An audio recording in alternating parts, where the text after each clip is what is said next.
Welcome to this online event. This is part of the AgTech Seeds program.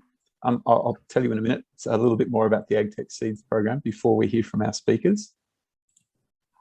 Before we do that, I'd just like to acknowledge that I'm connecting in from the lands of the Wadawurrung people in Western Victoria.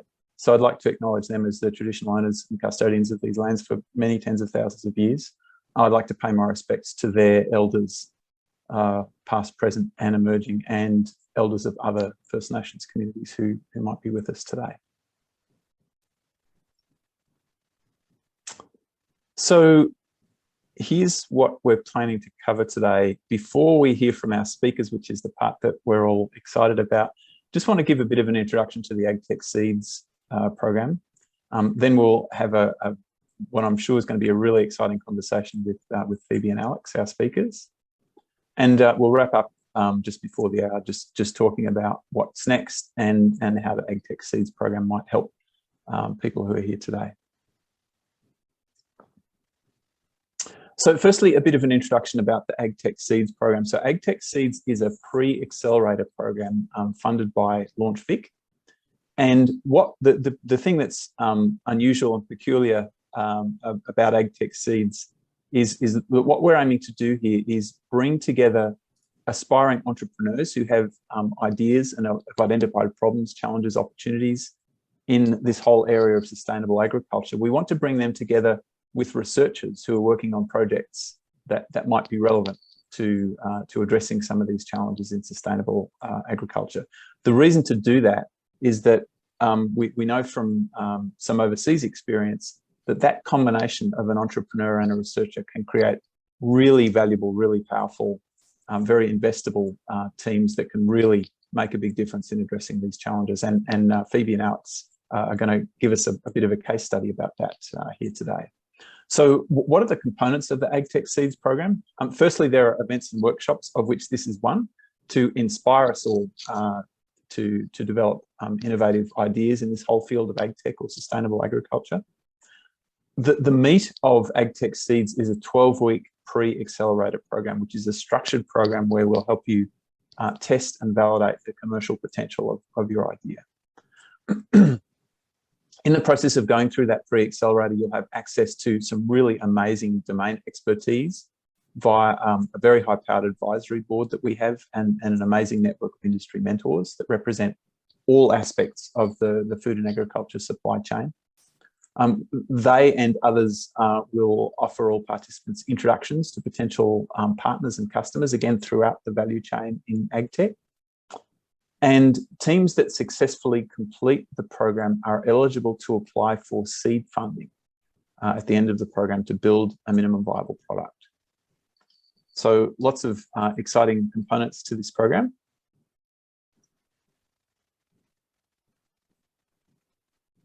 We'll be running this program a number of times. The first program, I guess this event means that the first program has started. This is the second in our series of several webinars, the second of 4. The program itself, applications close on the 20th of June. The program starts in July and runs until October. And October, November is when that MVP funding will be released. We'll have a look at that timeline again at the end of today's proceedings, so no need to remember all those details right now. That's probably enough about the program. Let's get on to what we're really here for today. Very, very excited to have Phoebe and Alex with us here today. To many of you, they probably don't need an introduction, but just in case, I'm going to introduce them anyway. So Phoebe and Alex, as you probably know, are the co-founders of Bardee, and Bardee's mission is to transform food waste into protein and fertilizer using insects. This is a very exciting, revolutionary idea that's attracted a lot of attention around the country and in fact around the world. So Phoebe is Bardee's CEO. She has a degree in architecture, and before she co-founded Bardee, she worked on environmentally sustainable designs for large projects. Alex is Bardee's CTO, Chief Technology Officer. He has degrees in genetics and in agricultural science. And he worked as a farmer and operated an orchard before he and Phoebe co-founded Bardee 3 years ago. So I'd like to turn the floor over to Phoebe and Alex. And I'd like to ask them over the next 10 or 15 minutes to tell us a little bit about Bardee's story, what's happened at Bardee over the last 3 years and where it's going. What are some of the factors that have made Bardee as successful as it is? What are some of the lessons that they've learned along the way about things that worked? And in particular, I'm keen to tap into stories about the way that Bardee has worked with research, the way that it's worked with universities. What parts of that have worked and been valuable? What parts of it maybe could have been done differently and have been a little challenging? So I'm going to ask Phoebe and Alex to tell us some stories about those general themes for the next 15 minutes or so, and then we'll have lots of time for questions and answers. So if questions do come to you as they're speaking, please put those questions in the Zoom chat, and we'll have time to kind of sort through those when they finish talking. Thanks, Phoebe and Alex. Over to you. Thank you. Awesome. Actually, I forgot. Sorry, guys. I forgot to ask you. Did you have any slides that you wanted to share, or are you happy to just kind of talk off the cuff without any visual aids? I'd be happy actually to pull up some slides. What do you think, Alex? Okay. Yeah, go for it. I think, first of all, I wanted to speak to the question, though, what's enabled Bardee's success? Because I think there's a kind of mindset you take on as a founder, which is you're always looking at the thing in front of you, not what you've just done. And so I think in so many ways, I mean, now today, Bardee, our team's about 30 people, and we've got these products out on the market and a technology that's proven and working. And from a day-to-day view, I think I can probably speak for Alex here, but I'll let you speak to it after me. It feels like there's so much more to do and a lot further to go for Bardee. But I am really excited to jump into and share the story of what we've done so far. Did you want to add to that, Alex? Yeah, I guess two of the main things that have really helped us to ways of thinking, which is always about thinking about opportunity cost and what is the thing that we could be doing instead of what we are doing, which always helps us drive and decide to do the most productive thing and stay focused, avoid distractions, to just focus on what can move the needle the most. And another one is plan to win, we call it, or initially it was don't successfully fail, which is have a big ambition where that if you succeed in it, you've really done something incredible. We don't want to have a plan where if we succeed in our plan, we still haven't ended up doing anything significant. So, our mission is to reshape the global food system, and having something really big like that and having a plan that actually targets that vision is critical, as well as that opportunity cost mindset.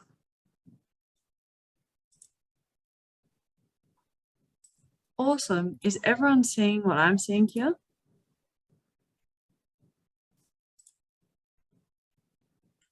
Yes. Have I got it? Have I got it to full screen, reshaping the global food system? Yeah, that's full screen, Phoebe. That looks great. Awesome. Let's jump in and do a bit of an intro to Bardee. So we're on a mission to reshape the global food system by transforming food waste into protein and fertilizer with insects. And we really address two major problems. The first one is food waste. Food waste is going into our landfills and breaking down into methane, which is significantly more potent than CO2 and contributing to greenhouse gas emissions. But on the other side, we still have a huge need to create a sustainable agriculture system that can feed the planet and the growing population, and significant challenges in front of us preventing traditional systems from being viable to secure that food future for everyone. And Alex, did you want to jump a little bit more in there with some of the more technical challenges facing agriculture today? Oh yeah, there's so many. There's a huge amount of people in the planet, huge amount of increased demand for protein. Global food supply is going to have to double by 2050. It's not some sort of figures out there. There's huge amounts of soil erosion. Some records or statistics saying there's about 30 harvests left of soil at current rates of depletion. So we need to radically address soil conservation. Phosphorus is another issue that's not really addressed nearly enough, in my opinion, which is phosphorus is a critical element for life. It's part of most of the proteins, DNA, fats. It's just such an important molecule. Currently, it's produced by mining phosphate rock in various parts of the world and shipping it. Australia is a huge importer of it, and it's just an absolutely critical element that cannot be substituted with anything else. And it's currently being mined, fertilized, and a lot of it ends up in our waterways and into the oceans where it can't be recovered. So it's a linear system, and we really need to incorporate that into a circular system.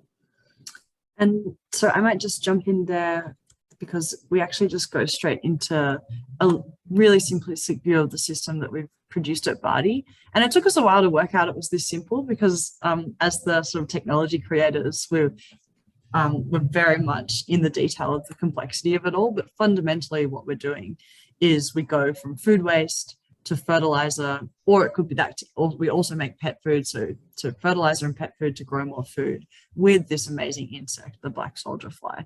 And speaking to the challenge with phosphorus that Alex was speaking to, and also all the other nutrients, what we're able to do by creating this circular system is take the nutrients that were used to create the food in the first place, that's in that wasted food, and recycle it back into nutrients that can be used again to grow more food. And that's what's so critical, including phosphorus, but also nitrogen and calcium and so many others.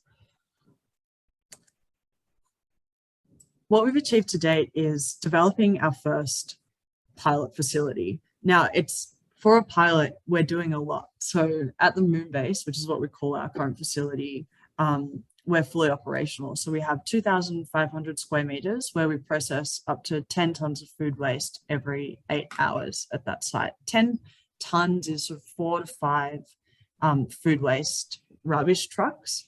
And we've achieved a 7-day insect growth cycle. So that means that when food waste is tipped at our site in Sunshine North, 7 days later, it's being shipped out as a product, either as an insect protein or a fertilizer. And we've gone through a number of different certification processes for our manufacturing. So we have 8 labs and 6 manufacturing lines at that pilot facility. And these are largely automated. And we have an organic certification for the fertilizer. So that's through ACO, and a HACCP certification for the facility that specifically relates to the food safety around the way we produce the insect protein for pet and animal food. And finally, we have it optimized from a capital efficiency perspective with a consistent and predictable production process. So we have been able to build this initial facility for a relatively small amount of capital expense. So for founders who are looking at sort of hardware or infrastructure type solutions and looking at fundraising or grants, we've been able to show that our technology could be very efficient in its use for what good and impact it could create once it's operational. And you can see here we've got Louise, our production leader, in a sea of bulk bags of fertilizer and protein that have been produced at our facility. And this image here also shows a small corner of our production facility where food waste is being processed into a feed for the insects that we work with in the labs. And then there's me and Alex with some food waste that's just been tipped from a market. So you can see that mixture of fruit and veg and leafy green vegetables. But we actually want to make it as easy as possible to get organics out of landfill. So we accept all different types of food waste and then manage that through our technology. The basic principle is that we're able to turn 1 ton of waste as it comes in into almost 2 tons of carbon offset. And we produce 250 kilograms of protein and 375 kilograms of organic fertilizer. So just breaking it down to what can we actually achieve in those 7 days it takes to transform food waste into a viable product. And we also have just launched vertical integration in our business to collecting food waste as food waste specialists. So we're about to have bins in some of the major streets around Melbourne that have lots of foot traffic, with these amazing Bardee bins sharing the story of what we do, the carbon offset we can generate. And this is a little van, but we actually have a big truck now to do these runs. So that's really exciting. And we're excited to be able to be a little bit closer to the food waste customer to support some of the learnings around removing contamination from these streams that are being recycled, and also help tell the story of Bardee a little bit more in the public domain as well through having these bins on the street. So far, Bardee's offset over 1 million kilograms of CO2, and we've submitted and gone through the appendices and like multiple draft processes for Australian carbon credits. And maybe if anyone has questions on that, Alex has led that project for Bardee really successfully. And so we work through all the sort of auditing systems that are required to understand our CO2 offset as a company, and the CO2 offset related to the products we produce. In terms of trajectory, we're over 2 years in from our living room now, and from registering for an ABN. Alex and I registered for the ABN for Bardee in the middle of the night when we were doing an accelerator application, because we were like, they'll never take us seriously unless we have an ABN. And we also registered for GST, so I would have held off on that one probably a little longer, but it was good to jump right in. So and I hope we get an opportunity to speak about this in a little bit, but our initial step after getting into an accelerator program, and we were pre-seed at this stage, was to build a small lab, and we built that at the University of Melbourne, and we called it the Spaceship. And then we secured venture capital investment, and we're able to move to the moon base, where we really scaled and developed our commercial pilot, which is now fully operational. Now, our next step is to scale into a mega factory to truly see Bardee's technology operate at scale in these large fertilizer and bulk ingredient markets, and then to replicate at that large scale once we've proven that scalability out. So we're right here in between Moonbase, our current facility, and our next facility. It all comes back to this amazing insect, originally from Florida, non-pest, non-invasive species. And a lot of the science that we do within our team, and there've been amazing scientists who've joined our team from all over the world. I think we have 9 different first languages in our team now. And a lot of those scientists are working specifically with the biology of the insect to achieve these amazing results. And we also use an amazing amount of multidisciplinary collaboration to achieve the automation across our site and deliver products in a manufacturing environment with a particularly in the Australian context, which requires a lot of automation and efficiency. So we're using things like AI to help sort our food waste and develop insect diet recipes. And then we have enormous amount of automation and a whole software platform we've developed in-house across those labs to ensure we're getting that 3,000 times growth rate in 7 days, like clockwork, despite the variable inputs that we get on the food waste side.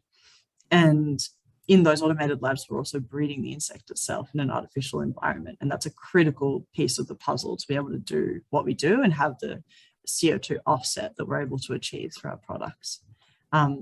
And we turn those insects and their fertilizer into those products after those 7 days. And you can see Chelsea there, one of our production operators, with some of Bardee's product. When we break it down, looking at black soldier fly compared to, and what Bardee's doing compared to the impact of other like feed production, we can understand break it down in water, feed, and land usage, and see the incredible benefits of the vertical farming system that we're achieving with black soldier flies. Happy to jump into more detail into how we calculate this and what it looks like and why it's so important, but it's a really nice illustration. And what's really interesting is so often in like waste management services or circular economy type products. The focus is on the waste side, so managing the waste on the front end, but the product out the other side is sort of often low or of no value. And at Bardee, where we've been able to grow is because we've really flipped that. We have an incredibly strong product focus in what we do. So yes, we're solving a critical waste challenge, but we believe that how we solve that is by uplifting the waste in the to achieve the highest possible value it can. And that means hitting things like important certifications on the products, being consistent on the product, and having quality assurance programs that mean that when we send, say, our insect protein to a pet food manufacturer, that they know it's going to run through their manufacturing lines and deliver the same nutritional outcome for the pet every single time. And when we're taking a variable input of all different types of food waste, that's where the technology comes in to create that consistency. And it means the bulk of the value we're creating at Bardee is on that product side as opposed to the waste side. And it means we can charge for accepting waste in a way that incentivizes people not to send their food waste to landfill and instead to send it to Bardee, where it can be recycled into these amazing products. Ooh, got a little animation there. Now at Bardee, we actually make things that mostly look like brown powders. So it's hard to kind of differentiate them. I mean, I know Alex and I could immediately see the difference, but this is what the insect protein meal looks like once it's been dried and processed, and it goes in about 30 to 40% inclusion in something like a pet food or an aqua feed product.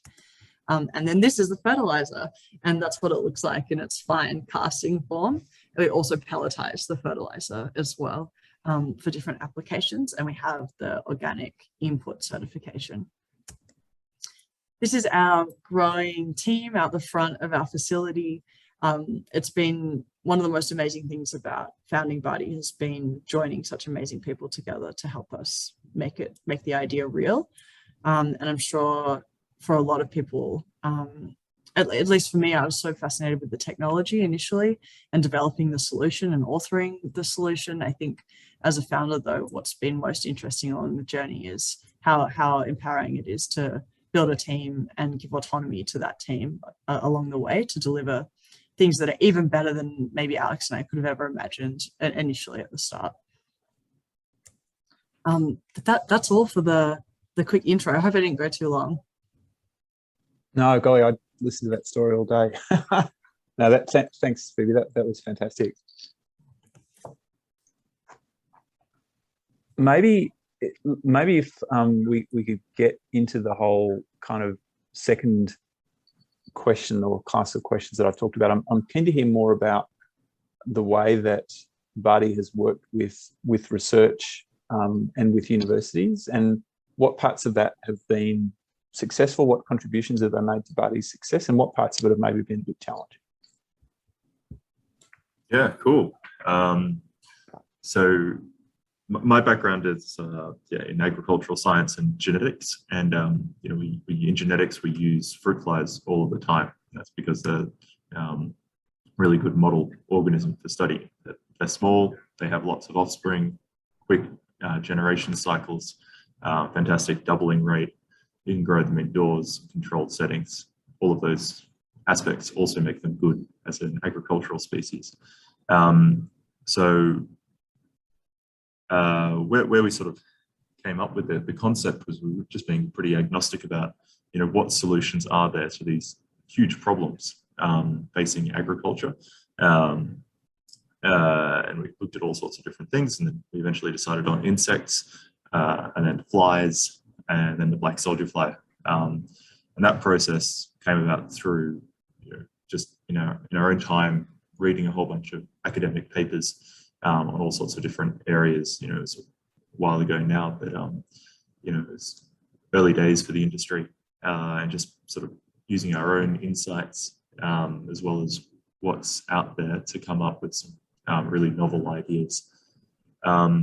So although I didn't formally study black soldier flies at university, certainly being trained as a scientist really helped to come up with having good insights using scientific resources, learning how to use research methods to come up with good insights. And then through my university research, I did projects with various departments at the University of Melbourne, including the botany school at Burnley.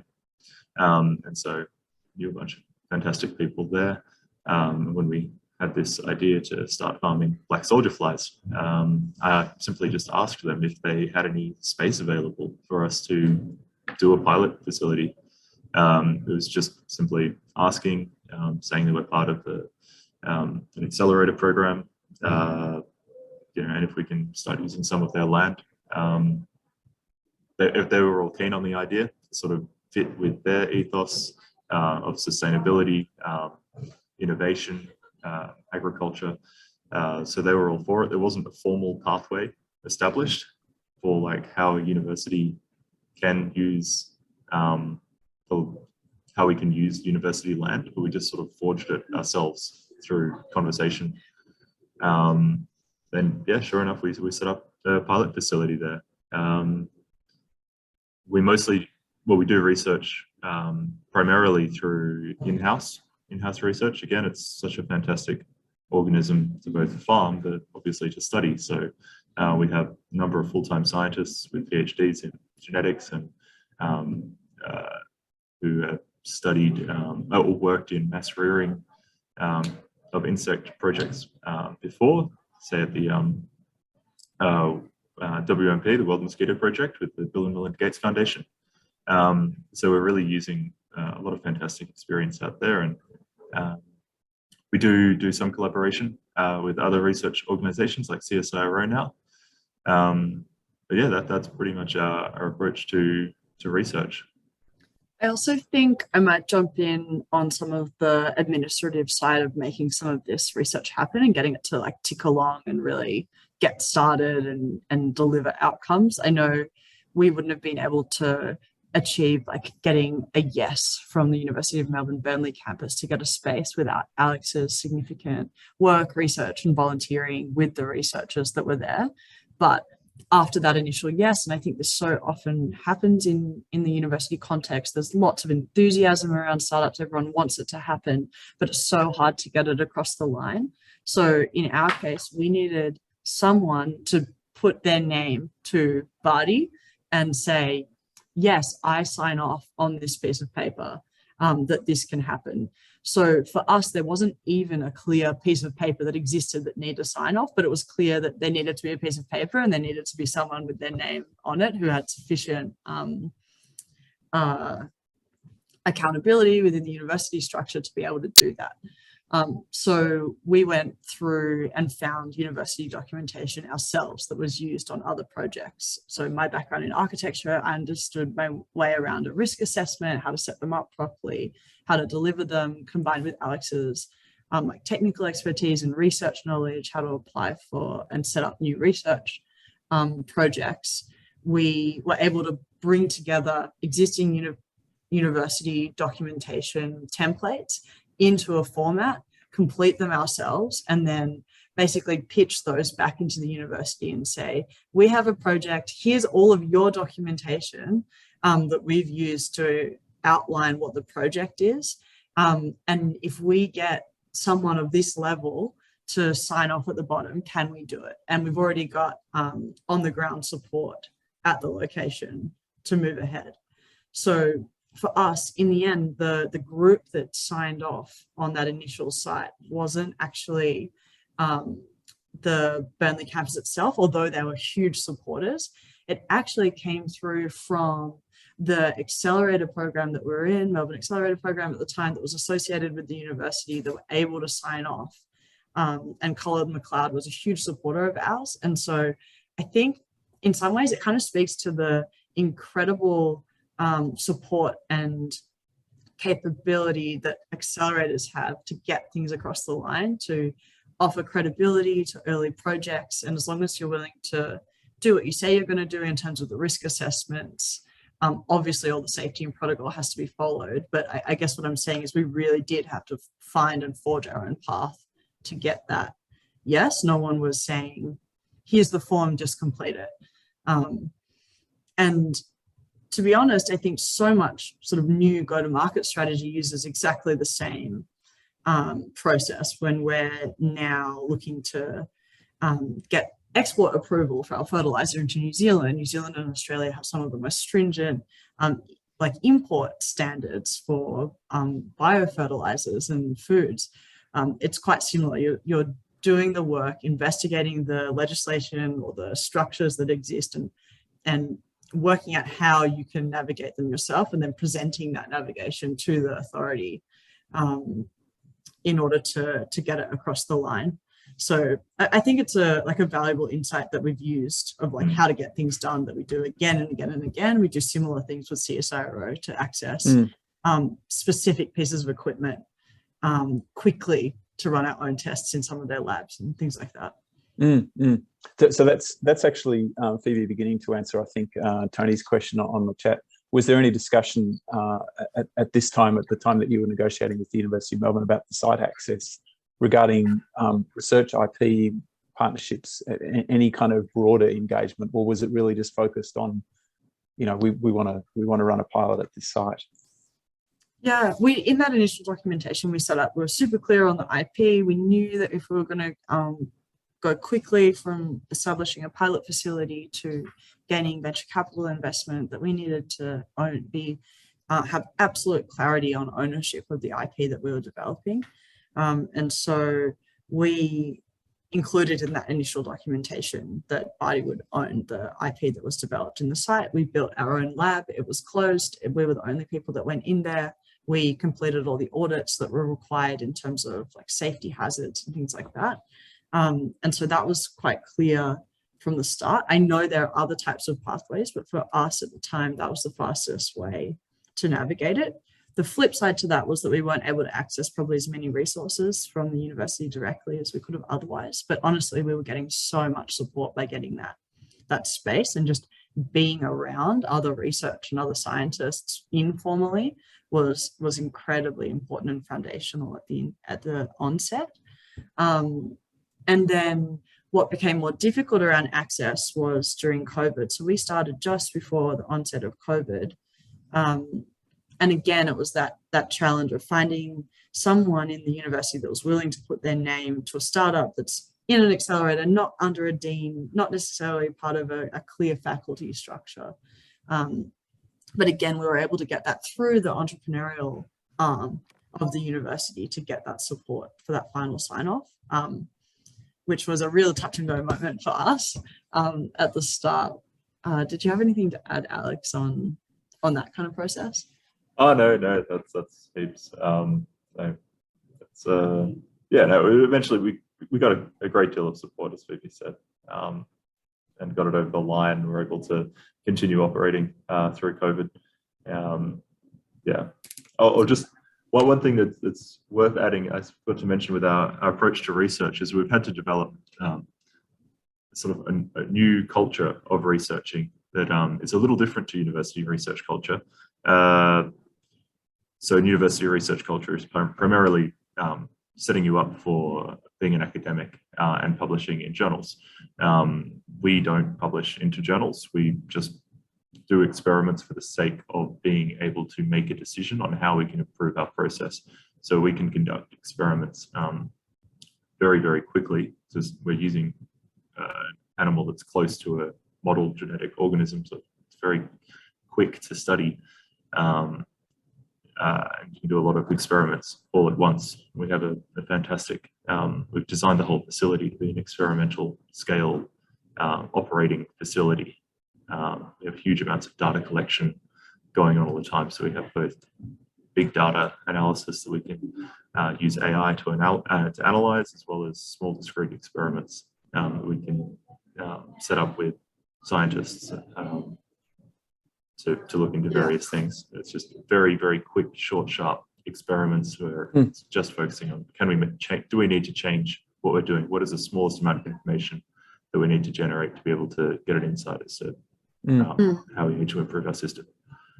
And then within that, it's often what we're looking for as a directional indicator out of an experiment. So like, which lever is the most important lever to pull to achieve whatever it is where, increase production or increase larval size at day 7 or whatever the specific thing is. And it doesn't have to be about a biology. I think you can apply this kind of thinking in any startup, and particularly in agriculture, where it's a directional outcome, and then you dive deeper and deeper and deeper, continuing to narrow the scope. And then when we engage with research with universities, using labs, using equipment at CSIRO, working on projects with CSIRO, we're often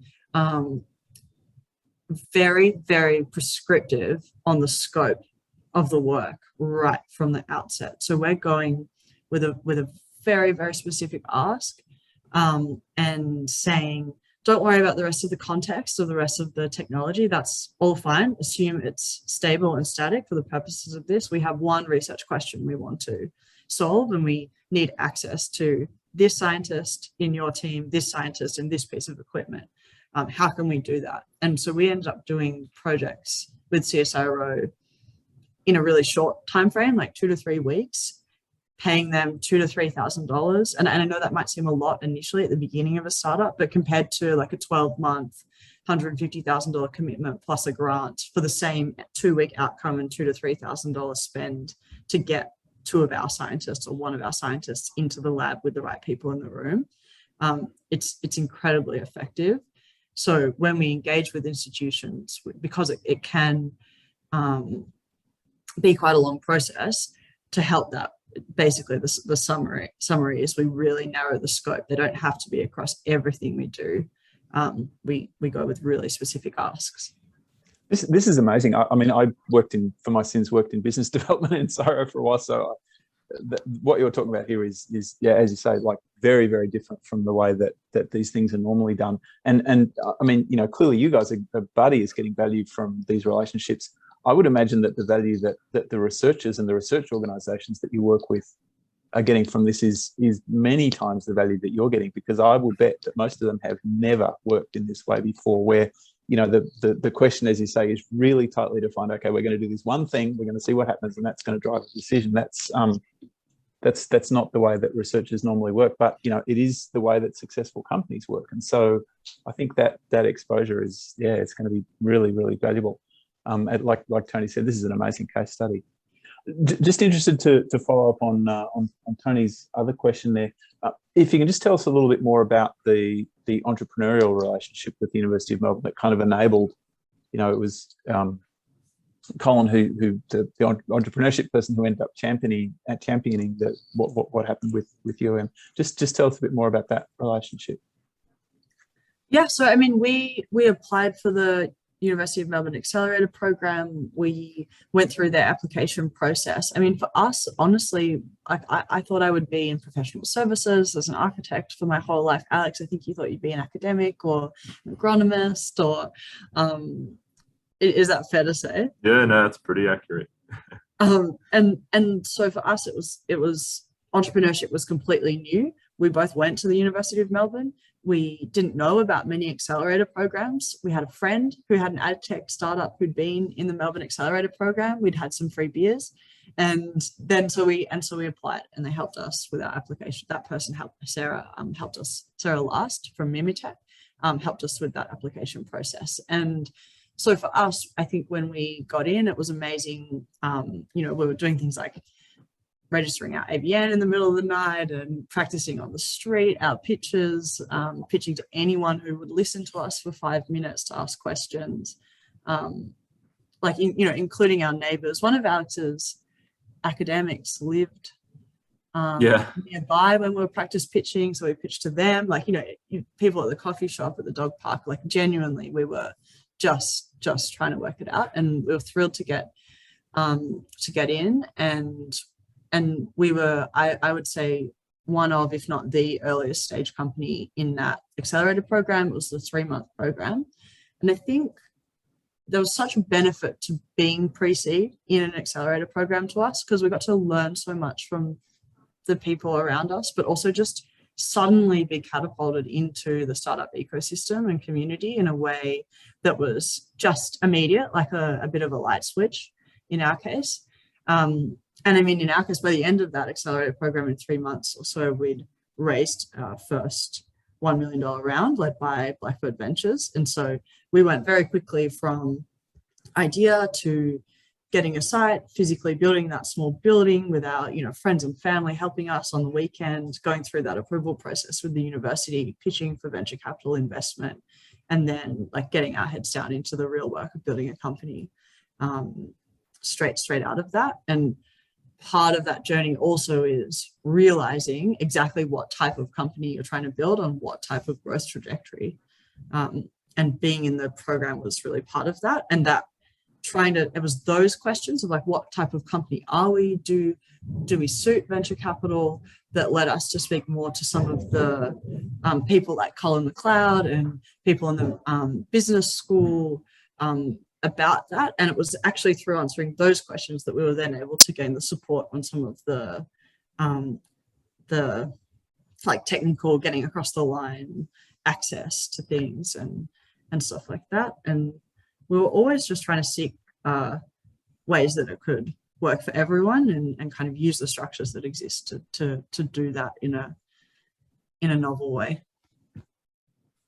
I guess, yeah, great to hear the story about how the structure and the network associated with the accelerator program helped you think through all these things about, what kind of company do you want to be? I guess the other question that's kind of behind all of these ones is who are the customers? Who wants this? Who's going to pay for it? Sure, it's great to have a lot of people that say, "Yeah, this is a great idea," but who's actually going to put money on the table? Who's going to make the whole thing financially sustainable as well as environmentally sustainable? Just interested to hear a little bit more about what role the accelerator played in getting that kind of market validation side of things sorted out. Yeah, it was funny, Alex. So we were walking around to pet food manufacturers, and we didn't have a car, did we? At the time between either of us. So we were walking around, I think like Truganina and Tullamarine, around these huge factories with like tiny sachets of insect protein to pet food manufacturers, and we'd turn up and they would immediately feed it to their dogs to see if they liked it before they would have a conversation with us, and then usually place an order for some amount that we couldn't possibly produce, and at a price, and tell us what the price should be, which was usually inordinately low. And so we would then continue to talk to them and be like, what if we could produce 1 kilo instead of 20 tons? Could you do a trial with that? Do you have a machine that can do 1 kilo? And they'd come back and say, no, we need 150 minimum. And so we would work with them to be like, oh, what can we do? And then we would talk about pricing and the range of pricing and how, what we could target in the future versus what we could achieve now. And then for us, and I think it's a challenge for a lot of like AgTech companies in particular, or any that require infrastructure or significant R&D development, there was this huge gap between initial positive intent from customers to make large purchases and the actual capacity to execute on that technology and to deliver it. And that's why we went into investment funding, to do that R&D and build the capacity to deliver on those early customer positive signals. And so we did that. I just told the story about insect protein, but we did a very similar process with our fertilizer. We started white labeling very early with a small fertilizer company that also produced biochar for anyone in that space. And so for us, there was, and there still is, this gap between order and ability to execute on it. And like, that's where we were able to bring external funding in to make that possible, to try and bridge that gap. Yeah, thanks. That makes a lot of sense. Yeah, okay. Golly, I'm conscious of the fact that we've probably only got another 5 minutes or so of Q&A before we need to wrap things up. As I said before, I'd love for this conversation to go on for quite a few more hours. Just thinking about the vision for the company, maybe first a somewhat technical question. I'm sure you get asked this a million times. what's it going to take for this process to produce protein that's suitable for human consumption rather than pet food consumption? Is that on the horizon at all? Yeah, I mean, I'm not sure, Alex, if you want to take it, but we've worked with CSIRO, they've done allergen testing, we've got a FSANS application in place. Did you want to add anything else, Alex? That's basically it. We have the HACCP certification, so it's we produce a product that's of quality and safety standards for human consumption. It's just relying on primarily the FSANS, Food Safety Australia New Zealand, to approve black soldier fly larvae as a food that humans can eat. And be sold as human food. So that's about it, really. Yeah. And I mean, technically it's there. A bit of a constant theme here is like, all right, well, how do you take a novel food and get it approved? And so our potential customers would be like, well, can humans eat it? Or we say that all of our pet food is human grade. What can you tell us to show us that your insect protein is human grade? Or when we supply fertilizer to lettuce growers who have contracts with the major supermarkets, they say, how can you show there's not going to be any like nasties on that lettuce that's, washed, but still only really partially washed before it might end up in someone's salad and being consumed. And so again, for us, it was finding out who are the major regulators and then going to them and saying, okay, well, if we do a batch testing for listeria and E. coli and salmonella on this frequency and run that program and show that for 6 months, that's similar to this other program thing that's completely different that ran that program. Is that acceptable? Does that constitute safe? Will you give us a tick? What did that look like? And then for FSANS, it was, oh, okay, well, it's a new food. How do we get that qualified? Oh, okay, we need to understand allergen testing. So we go to the regulator and say, well, if CSIRO does this research and we supply that, is that sufficient?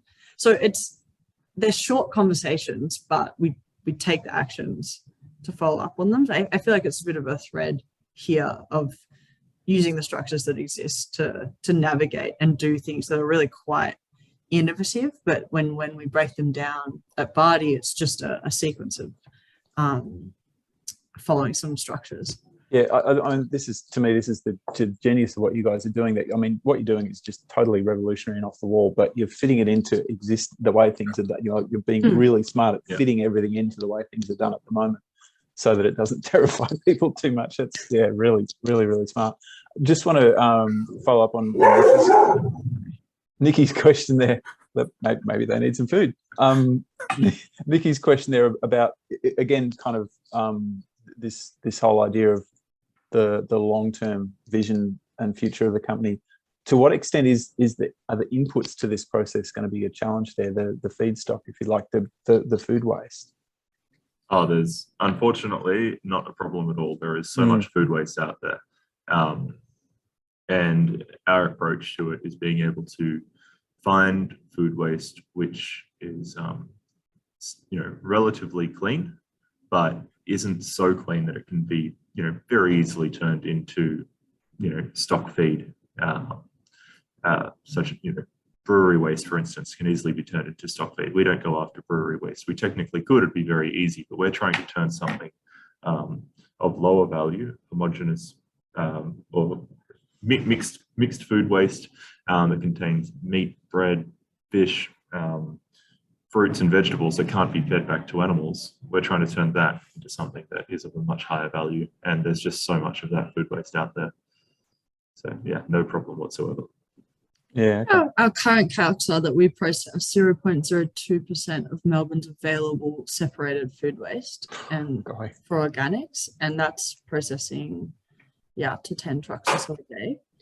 And then so the abundance of food waste is enormous. I actually wish the problem wasn't so large. And then how we think about that for the future is it's really about the uptake of the product. So the fertilizer and the protein have to be of high value, and we have to get market acceptance and build really strong customer relationships over time. And that's why we're doing so many trials with customers and developing those relationships.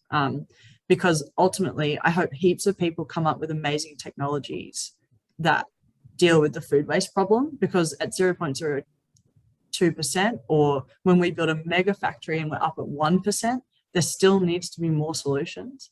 But if we're creating enough value in our products, today we're paid to receive that food waste, but in economy that's transitioned to a truly circular economy, and there are no more waste streams, everything's considered a resource, our business and technology needs to be able to stack up against having a no gate fee for that food waste.